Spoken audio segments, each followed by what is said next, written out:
अस्सलाम वालेकुम। Hello everyone, मैं हूं नईमुर रहमान। आपके खिदमत में एक नए मेहमान के साथ इंटरव्यू की एक नई एपिसोड के लिए हाजिर हूं। आज हमारे साथ मौजूद हैं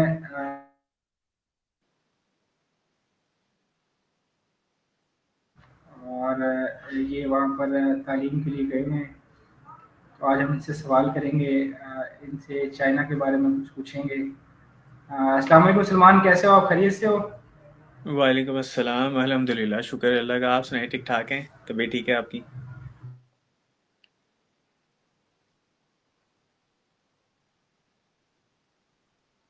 आपको आवाज़ आ रही है मेरी?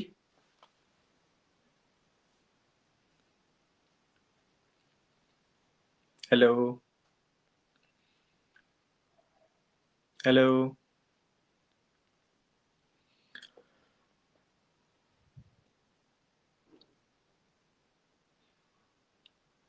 हेलो।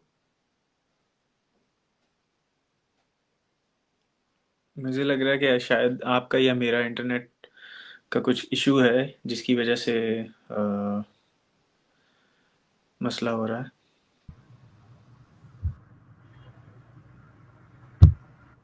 सलमान, आपको मेरी आवाज़ आ रही है? जी जी, अब आ रही है। मुझे लगता है आपका शायद इंटरनेट का थोड़ा सा इशू था, इस वजह से। जी जी। सलमान, अपना तारुफ कराएंगे हमारे जो व्यूवर्स हैं उनको? जी जी बिल्कुल। मेरा नाम सलमान बेग है और मैं हूँ मुल्तान, पाकिस्तान से। और इस वक्त मैं चाइना में हूँ। और अगर मेरी एजुकेशन की बात करें तो मैंने ऑलरेडी एमबीए किया हुआ है 2021 में।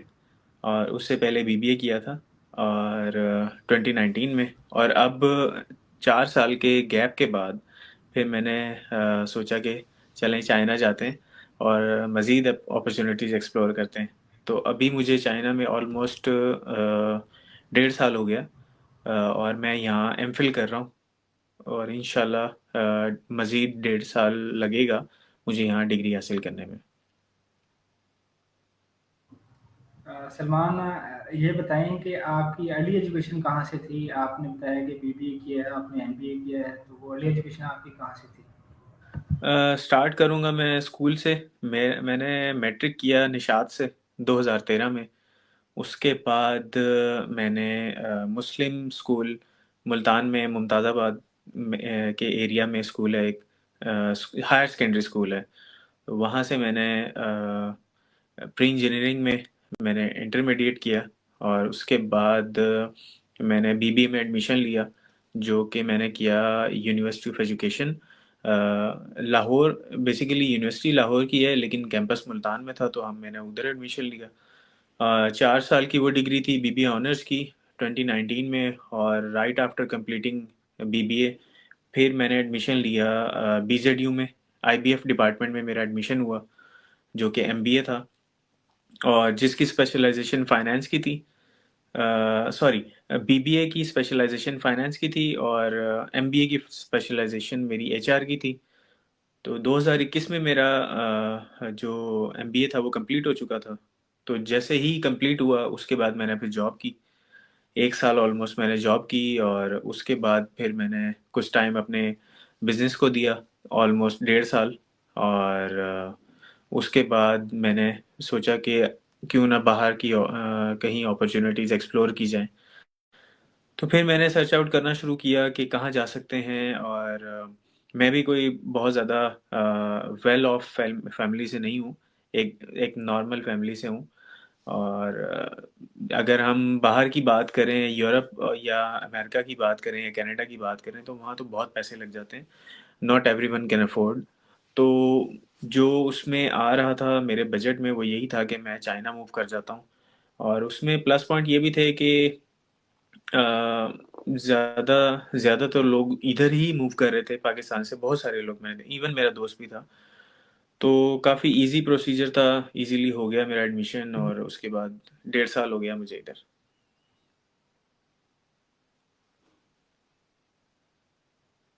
सलमान, जैसे आपने बताया कि आपने बीबीए किया है, तो बीबीए चूँकि बिज़नेस की है, एमबीए भी बिज़नेस की फ़ील्ड है।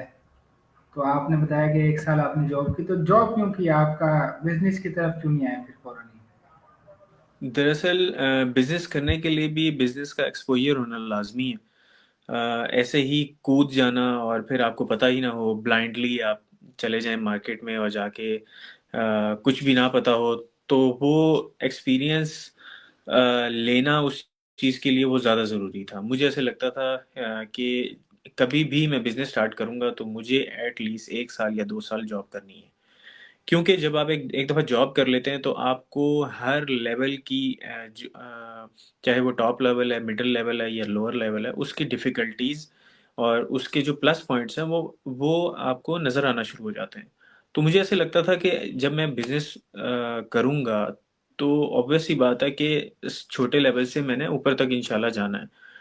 तो मुझे ऐसे लगता था कि मैंने वो एक्सपीरियंस हासिल करना है ताकि मुझे जो मेरे साथ काम करने वाले लोग हों, ताकि मैं उनकी हर वो चीज़ जिसको सॉर्ट आउट करना ज़रूरी है, उसको समझ सकूँ। क्योंकि जब तक मुझे ही नहीं पता होगा कि उनके क्या मसले-मसाइल हैं, तो मैं उनको सपोर्ट कैसे कर सकूँगा? और जब मैं उनको सपोर्ट नहीं कर सकूँगा, तो मेरा बिज़नेस ग्रो नहीं होगा। तो ये एक लॉन्ग टर्म माइंडसेट को मैंने मद्देनज़र रखा और मैंने ये सोचा कि कुछ भी हो जाए, हालाँकि काफ़ी सारे लोग ये मेरे इस फैसले में के अगेंस्ट थे कि क्यों जॉब करनी है, क्या करना है जॉब करके, अपना काम करते हैं, ये करते हैं, वो करते हैं।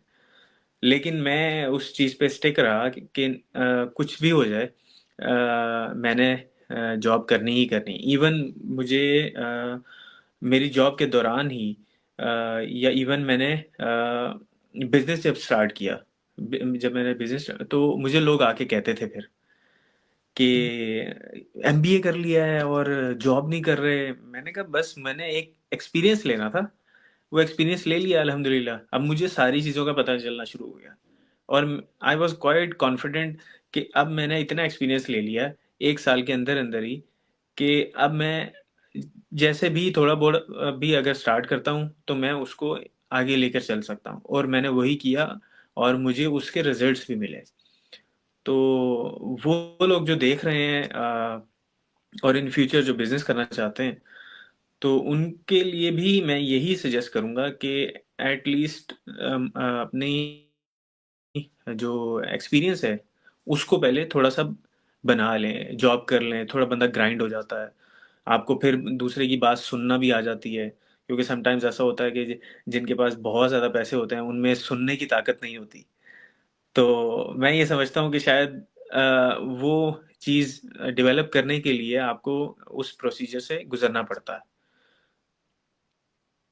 नहीं, ये बात तो मैं आपकी बात से इत्तेफ़ाक करता हूँ जो आपने बताया कि हमें एक्सपीरियंस करना चाहिए कि जॉब में क्या डिफ़िकल्टीज़ आती हैं और उनको दूर कैसे करना है, और जो आपका एम्प्लॉयर होता है वो आपसे पूरी आउटपुट लेने की कोशिश करता है। एग्ज़ैक्टली, अ, एग्ज़ैक्टली।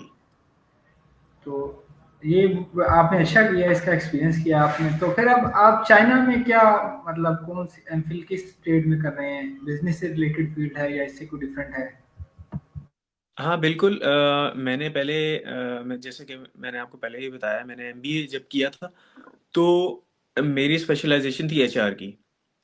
अच्छा उसके बाद मैंने जॉब भी की, उसके नेक्स्ट जब मैंने बिज़नेस स्टार्ट किया तो उसमें काफ़ी सारी मुझे ऐसे ही लगा कि चलो मैं कर तो रहा हूँ, लेकिन एक लॉन्ग टर्म आपको एक चीज़ नज़र नहीं आ रही थी, मुझे नज़र नहीं आ रही थी। उसमें ये था कि चलें छोटे लेवल पे तो चले चल रहा है, उसको अगर बिज़नेस टर्म में यूज़ करूँ कि मुझे स्केलेबिलिटी नज़र नहीं आ रही थी, कि मैं इसको कितना स्केल कर सकूँगा।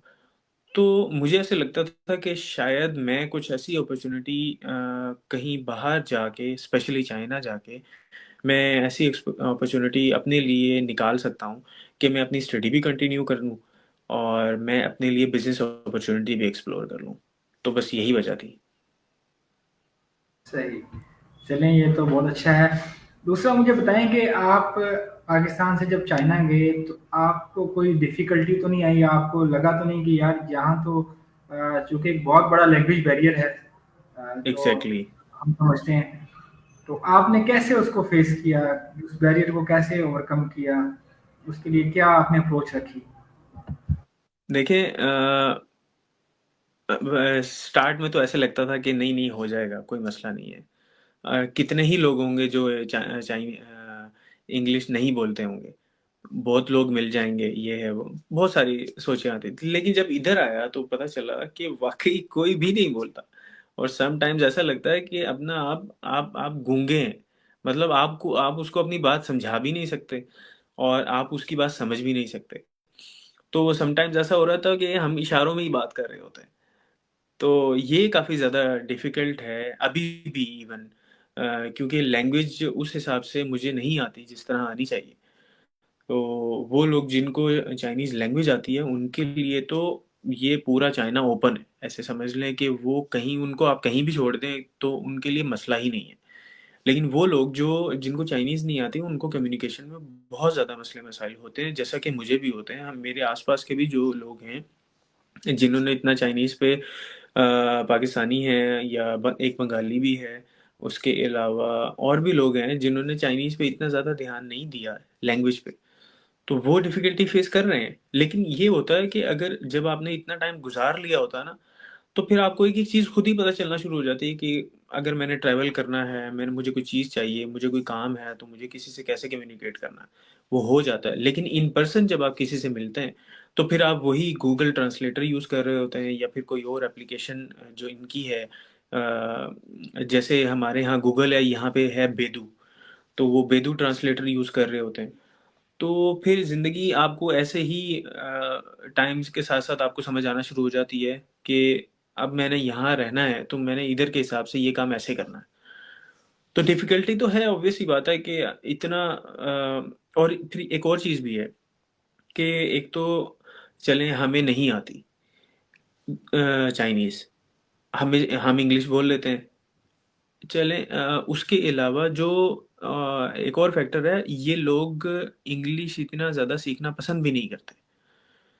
अब कुछ बच्चों में कुछ ऐसा देखा है हमने कि उनको थोड़ा बहुत hello, hi, how are you, I am fine इस तरह के सेंटेंसेस छोटे-मोटे, ज़्यादा नहीं कि अगर आप उनसे इवन थोड़ा-सा फ्लुएंटली बोलना शुरू हो जाएँगे ना, इवन मेरा प्रोफ़ेसर भी है, तो उसके साथ भी अगर मैं फ्रीक्वेंटली फ्लुएंटली बोल लेता हूँ, तो उसको भी ऐसे लगता है कि उसके ऊपर से गुज़र गई। हालाँकि he is almost 62 years old. लेकिन फिर भी ऐसे लगता है कि उनको चाइनीज़ नहीं आती और they don't want to understand. तो तो इसकी ये क्या सीन है। वजह है? सलमान के वहाँ लोग इंग्लिश लैंग्वेज क्यों नहीं सीखना चाहते? जैसे हम पाकिस्तान में देखते हैं तो हर स्कूल, कॉलेज, यूनिवर्सिटीज़ फ़ोकस करती है कि इंग्लिश लैंग्वेज। क्योंकि हमारा मीडियम ऑफ इंस्ट्रक्शन भी अब ऑलमोस्ट पूरे पाकिस्तान में इंग्लिश ही है। तो हम हुँ, इंग्लिश पे हुँ। फ़ोकस करते हैं कि चाइनीज़ क्यों नहीं फ़ोकस करते? अगर उनको क्या लगता है इस बारे में? देखिए जितना जितना मैंने ऑब्ज़र्व किया है they are more close to their culture than us. मैंने उनको देखा है कि वो अपने कल्चरली जितने इवेंट्स हैं उस पे बहुत ज़्यादा वो फ़ोकस्ड रहते हैं। वो जितने जो उनके आप कह लें रिलीजियसली तो नहीं, वैसे ही जो उन्होंने क्रिएट किए हुए हैं, विद पैसेज ऑफ टाइम जो बन गए हैं इवेंट्स, उसमें वो बहुत ज़्यादा इन्वॉल्व होते हैं। उसके अलावा जो वो अपनी जो नेशन के साथ सिंसेरिटी है, वो बहुत ज़्यादा शो करते हैं। उसके अलावा अपनी जो उनकी चीज़ें हैं लाइक उनकी एक-एक चीज़, वो उसके साथ एक-एक वो पता चल रहा होता है कि वो कितने ज़्यादा सिंसियर हैं। और ज़ुबान को लेकर के वो क्यों क्यों नहीं सीखते जितना मैंने ऑब्ज़र्व किया दे डोंट लाइक दिस।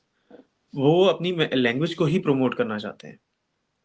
तो इसीलिए मुझे ऐसा लगता है कि ये आने वाले टाइम में शायद इतना ज़्यादा सीखें भी ना।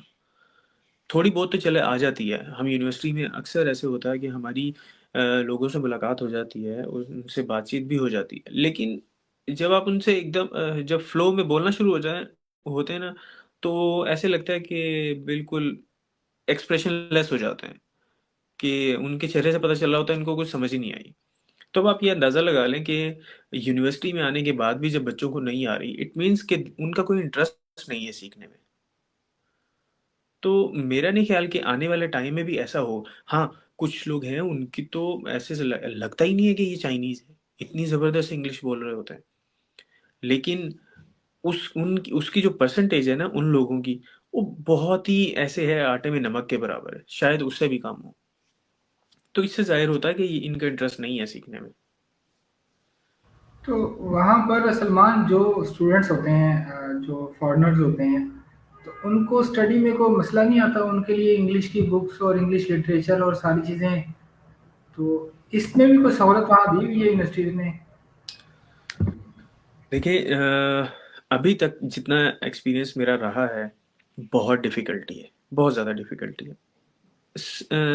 करी उसको एजुकेशनल अगर आपको भी मैं बता दूँ ना, जो मैं फेस कर रहा हूँ, सबसे पहला बैरियर है कि प्रोफेसर जो हैं वो ये सोचते हैं कि बस ठीक है, आ रहा है तो ठीक है, नहीं आ रहा तो भी ठीक है। क्यों? क्योंकि फॉरेनर है। अब मैं हम एक ग्रुप में ऐड होते हैं, वीचैट पे एक ग्रुप होता है, उसमें चाइनीज़ भी होते हैं, हम भी होते हैं और प्रोफेसर भी होता है। तो हमें उसमें ग्रुप में आने वाले जो मैसेजेस हैं, हमें उससे अंदाज़ा हो रहा होता है कि प्रोफेसर ने कितने ज़्यादा इंगेज किया हुआ है चाइनीज़ स्टूडेंट्स को। और हमें सिर्फ़ और सिर्फ़ इन्वॉल्व तब किया जाता है जब हमारे से रिलेटेड कोई मैसेज इंटरनेशनल ऑफ़िस से आता है, जो यूनिवर्सिटी में है, सिर्फ़ एक मैसेज कन्वे करने के लिए। तो अब आप ये अंदाज़ा लगा लें कि प्रोफ़ेसर वो खुद भी नहीं चाहते कि ये लोग इन्वॉल्व हों। हाँ, एक बंदा कोई एक्स्ट्रा ऑर्डिनरीली कि वो आना चाहे कि नहीं, मैं तो बहुत ज़्यादा पैशनेट हूँ अपनी स्टडीज़ को लेकर या पार्टिसिपेशन को लेकर, तो तब तो हो सकता है कि वो शायद आपको थोड़ी बहुत स्पेस दे, और उसमें भी ये माइंड में रखना है कि चाइनीज़ आपको आती हो। अदरवाइज़ वो आपको इस तरह का मौका ही नहीं देंगे कि आप अपनी कोई भी चीज़ को परफ़ॉर्म कर सकें। और फिर जहाँ तक स्टडी मटेरियल की बात है, तो स्टडी मटेरियल में भी यही होता है कि अभी भी मुझे मेरे पास इधर एक फॉर्मेट रखा हुआ है, वो है रिसर्च थीसिस का। अब वो फॉर्मेट मुझे प्रोफ़ेसर ने चाइनीज़ में दे दिया, मुझे कुछ समझ भी नहीं आया। अब मैं इसे क्या समझूँगा? अब मैंने उसकी तस्वीरें ली, उसको उसको चैटजीपीटी पे डाला, उसका फॉर्मेट लिया। अब अगर सारा काम चैटजीपीटी से ही लेना है, तो फिर प्रोफ़ेसर की तो ज़रूरत ही नहीं है। उसकी उसकी तो रिस्पॉन्सिबिलिटी बनती है ना कि अगर मैं डिफरेंट लैंग्वेज से हूँ, अगर अगर मैं आपके पास आ ही गया हूँ गलती से, तो it's your responsibility to provide everything in English और इन माय लैंग्वेज। इंग्लिश में ही कर लें कि फ्रिक्वेंटली वही इस्तेमाल होती। तो ये तो उनकी जिम्मेदारी है कि हमें इस तरह का मटेरियल प्रोवाइड करें, बट दे डोंट केयर। उन्होंने बस मुझे दे दिया और कि भाई ये फॉर्मेट है, आप इसको देखो और इसी के मुताबिक मुझे थीसिस पे काम चाहिए। तो वो तो मैंने शुरू कर दिया, मेरे लिए तो मसला नहीं है कि चलो हम चैट जीपीटी अपलोड करते हैं, उससे फॉर्मेट ले लेते हैं। लेकिन वो लोग जिनको बिल्कुल भी समझ नहीं आती कि चैट जीपीटी, बाज़ औक़ात ऐसे भी लोग होते हैं जिनको चैट जीपीटी की भी समझ नहीं आ रही होती, उसको कैसे यूटिलाइज़ करना है, ठीक है? उसको कैसे कमांड देनी है, उससे काम कैसे लेना है, वो लोग क्या करेंगे? वो लोग कहाँ जाएँगे?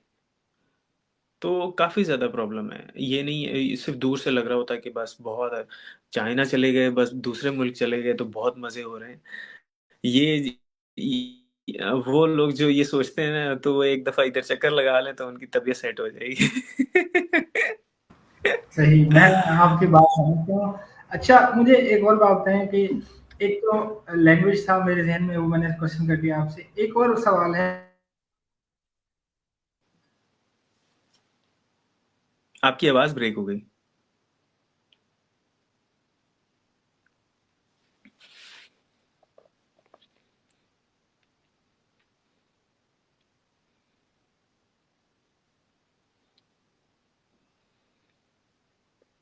हेलो? हमारा दूसरा जो मेरे ज़हन में आता है कि वहाँ पर जी सलमान, अब आवाज़ आ रही है आपको आपकी मेरी? आवाज़ नहीं आ रही। हाँ, हाँ, अब आ रही है आपको आवाज़? जी, जी, अब आ रही है, अब आ रही है। हाँ, मैं आपसे पूछ रहा था कि मेरे ज़हन में एक बात आई कि वहाँ पर जो फूड से रिलेटेड फैक्टर है, आप हलाल फूड और खाने के जो मसाइल हैं, वो बताइए कि वहाँ ऐसे कोई मसाइल मौजूद हैं कि हलाल फूड नहीं मिलती, मुश्किल से मिलती है, या वो एक्सपेंसिव है, वहाँ की फूड से कंपेयर अगर हम करें, तो उस बारे में बताएँ ज़रा? देखिए, जहाँ तक खाने की बात है और चाइना की बात है, मुझे ऐसे लगता है कि ये 2 डिफरेंट चीज़ें हैं। चाइना के बारे में जब भी हम खाने की बात करते हैं ना, तो लोगों के दिमाग में आता है वो जो जानवर होते हैं, कीड़े-मकोड़े और इस तरह की चीज़ें। लेकिन होगा ऐसा, लेकिन जहाँ हम रहते हैं या जहाँ जो जगहें मैंने देखी हैं, वहाँ ऐसा कुछ नहीं है। हाँ, मैंने देखा ज़रूर है कि मेंढक रखे होते हैं और केकड़े रखे होते हैं। रखे हुए देखे हैं, लेकिन कभी किसी को ऐसा नहीं देखा कि हमने कोई खा रहा हो। तो एक तो बात ये हो गई। दूसरी ये कि जो स्ट्रीट फूड है यहाँ का, मैं जिस शहर में हूँ, मैं हूँ शियान में। और इस शहर में ऑलमोस्ट 65 to 70,000 मुस्लिम्स हैं। तो इस शहर में अभी तक जब मुझे 1.5 साल हो गया, अल्हम्दुलिल्लाह कोई ऐसा ख़ास मसला नहीं हुआ। पिछले तकरीबन 3 से 4 महीने से तो बिल्कुल ऐसा हो रहा है कि बाहर का खाना बहुत कम खाया है। हम मोस्टली ऐसा होता है कि हम जुमे को नमाज के लिए जब जाते हैं, तो फिर हम वो उधर है एक मुस्लिम स्ट्रीट, शियान की फेमस मुस्लिम स्ट्रीट है, आप सर्च भी कर सकते हैं और काफ़ी बड़ी स्ट्रीट है। तो और इवन आप वहाँ पे कोई हराम चीज़ बेचना भी अलाउ नहीं है वहाँ पे। तो अब ये आपको बताऊं कि जो केएफसी है ना, केएफसी भी हलाल मिलता है वहाँ पे। तो अब आप इस बात से अंदाज़ा लगा लें, लोगों ने बस ऐसे आए होते नहीं हैं, ऐसे अफवाहें फैला देते हैं, वो फिर वर्ड ऑफ माउथ बन जाता है। वो फिर जिसके भी जहन में भी जाएगा, वो उसके जहन में बस यही आता है कि यहाँ तो हलाल चीज़ नहीं मिलती। होता है इशू, ऐसी बात नहीं है कि नहीं होता, लेकिन वो टैकल हो जाता है। मतलब आपको with the passage of time आपको पता चल जाता है कि आपने कैसे कैसे काम कहाँ कहाँ से करने हैं। तो इतना कुछ खास मसला नहीं होता। हाँ, जहाँ तक बात है कि जब आप ट्रैवल कर रहे होते हैं, उसमें भी तो ऑब्वियस ही बात है कि आपको खाने की ज़रूरत पड़ेगी। क्योंकि जित मैंने अब तक जो सबसे लंबा ट्रैवल किया है वो 42 घंटे का किया है ट्रेन में, 42 आवर्स। तो 42 आवर्स इसका मतलब है ऑलमोस्ट 2 दिन हो गए। तो 2 दिन ऑब्वियस सी बात है कि आपको खाना पीना भी तो करना ही है। तो उसमें ये होता है कि जो सबसे बेहतरीन चीज़ है वो है यहाँ पे हलाल नूडल्स मिल जाते हैं, जो बस वो पैकेट में होता है, आराम से उसको खोलें, पील ऑफ करें। गर्म पानी अवेलेबल होता है ट्रेन वगैरह में, तो इजीली आप उसको एक हेल्दी मील है वो। मतलब आप अगर दिन में 2 भी खा लें तो आपका गुजारा हो सकता है। तो उसके बाद अगर मैं एक और सिटी की भी बात करना चाहूँगा, ग्वांगझो की। तो वहाँ पे इस तरह है कि वहाँ पे तो एक एक एरिया बना हुआ है जो फेमस ही इसी वजह से है कि यहाँ पे हलाल रेस्टोरेंट्स हैं। और वहाँ पे आप यकीन करें, मैं कैंटन फेयर पे गया था अभी रिसेंट। वहाँ पे बैठने की जगह नहीं थी, और 2 हॉल थे, एक नीचे एक ऊपर, और दोनों ऐसे फिल थे कि जैसे यहाँ फ्री बट रहा है खाना।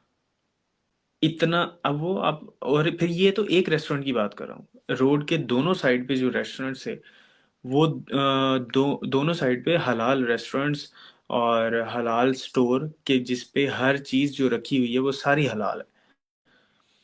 तो लोग बस ऐसे ही अफवाहें फैला देते हैं कि यहाँ मिलती नहीं है, यहाँ ऐसे नहीं होता, यहाँ ऐसे नहीं होता। शंघाई में बहुत मिल जाती हैं, हमने सुना है कि हलाल चीज़ें मिल जाती हैं। रेस्टोरेंट्स हैं प्रॉपर, बहुत फेमस रेस्टोरेंट्स हैं। बीजिंग में ऐसे हैं। तो मेन मेन जो सिटी, इवन मैं भी चिंगताओ गया हुआ था, वहाँ पे एक चाइनीज़ मुझे लेकर गया इंडियन रेस्टोरेंट में। तो आराम से मिल जाता है खाना हमारे फ्लेवर के मुताबिक, और हर चीज़ मिल जाती है। हम बाहर भी जाते हैं, इवन ये लोग यहाँ पे इतना बर्गर वगैरह पसंद नहीं करते, बर्गर पिज़्ज़ा वगैरह, वो भी मिल जाता है। सब कुछ मिल जाता है अल्हम्दुलिल्लाह। तो ये जो आपने बताया अभी जिस सिटी में आप हैं यहाँ तो चले मुस्लिम कम्युनिटी ज़्यादा है। ऐसी जगह भी हम्म। हैं जहाँ पर मुस्लिम कम्युनिटी कम हो और वहाँ पर भी हलाल फूड अवेलेबल हो? मैं जहाँ अभी तक गया हूँ, चिंगताओ है शायद, जो बहुत बड़ा शहर नहीं है, लेकिन उधर हलाल फूड बिल्कुल अवेलेबल है। उसकी मैं आपको एक बता देता हूँ कि जब मैं होटल में एक दिन रात को बाहर निकला, मैं एक काम से गया हुआ था, तो जब बाहर आ गया शाम के टाइम में बाहर आ गया, तो मुझे रात का खाना खाना था। तो अब मुझे समझ नहीं आई, मैं रिसेप्शनिस्ट के पास गया, तो उसको जब मैंने ट्रांसलेट करके दिया कि हलाल रेस्टोरेंट, तो उसको भी समझ नहीं आई। अब मुझे इतना गुस्सा आया कि मैंने सीधा सीधा लिखा हुआ है कि हलाल रेस्टोरेंट कहाँ है, कि उसको वो भी समझ नहीं आई। मैंने फिर अल्लाह का नाम लिया, मैंने अल्लाह का नाम लेके बाहर निकला, मैंने कहा देखी जाएगी कि क्या हो सकता है। आहिस्ता आहिस्ता चलता रहा, चलता रहा, चलता रहा, और मैंने 2-3 दुकानें फ्रिक्वेंटली देख ली कि वो हलाल फूड की थी। और वहाँ मुझे इवन खाना खाने के बाद एक मुस्लिम फैमिली वॉक पे निकली हुई थी। तो ऐसे नहीं है, ये मुसलमान हर जगह ही मौजूद हैं और हलाल फूड इजीली अवेलेबल हो, इजीली नहीं, एटलीस्ट इतना होता है कि आपको, जब आपको ये पता चल जाता है कि यार यहाँ खाना अवेलेबल नहीं है आपके मतलब का, तो आप फिर पहले से प्रिपेयर करके रखते हैं कुछ ना कुछ। आप बिस्किट वगैरह, केक्स वगैरह तो इस तरह की चीज़ है कि आप वो खा सकते हैं, उसमें तो कोई मसला नहीं है कि आप अगर एक टाइम कभी आपको लेना पड़ जाता है तो केक वगैरह में कोई इश्यू नहीं है। हाँ, अगर आपने कोई खाना खाना है, रोटी इस तरह की चीज़ें खानी है, तो उसके लिए आपको obvious सी बात है कि आपको करना पड़ता है। यहाँ का एक मशहूर सिटी है लांचो, तो वहाँ के राइस बहुत मशहूर हैं। तो वो उसकी लांचो की जो स्पेसिफिक जो शॉप्स हैं, वो आपको हर जगह नज़र आएंगी। वो ईशियान में भी हैं, वो ग्वांगचू गया था वहाँ भी हैं, वो चिंगताओ में गुजर गया था वहाँ भी हैं।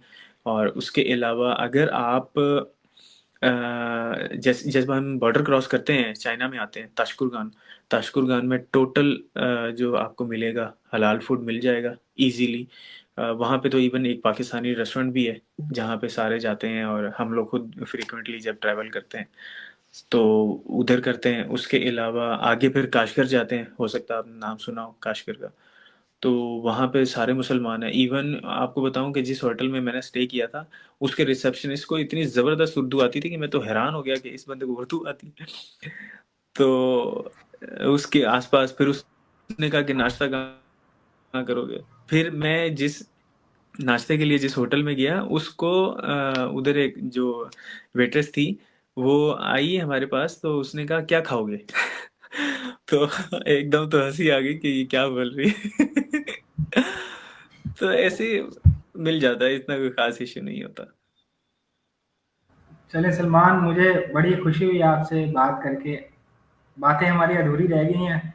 मैं कोशिश करूँगा एक नई एपिसोड में आपको दोबारा मधु करूँ और आपसे वहाँ ज़रूर के ज़रूर, कल्चर के हवाले इंशाल्लाह। से गुफ्तगू करूँ, ताकि हमारे जो देखने इंशाल्लाह। वाले हैं उनको चाइना के कल्चर के बारे में पता हो, जो वहाँ ट्रैवल करना चाहते हैं या वह जाना चाहते हैं ज़रूर स्टडी के ज़रूर। पर्पज़। तो वहाँ के जो मसाइल हैं उसको भी हम डिस्कस करेंगे और कल्चर को भी इंशाल्लाह डिस्कस इंशाल्लाह करेंगे। आज के इंशाल्लाह, लिए मैं ज़रूर ज़रूर। मैं चाहूँगा, आपका बहुत शुक्रिया, आपने वक़्त दिया। इसके जज़ाकल्लाह। साथ ही भी मुझे इजाज़त दें। एक इंटरव्यू की नई एपिसोड के साथ, नए मेहमान के साथ फिर मिलेंगे इंशाल्लाह। खुदा हाफ़िज़। अल्लाह हाफ़िज़।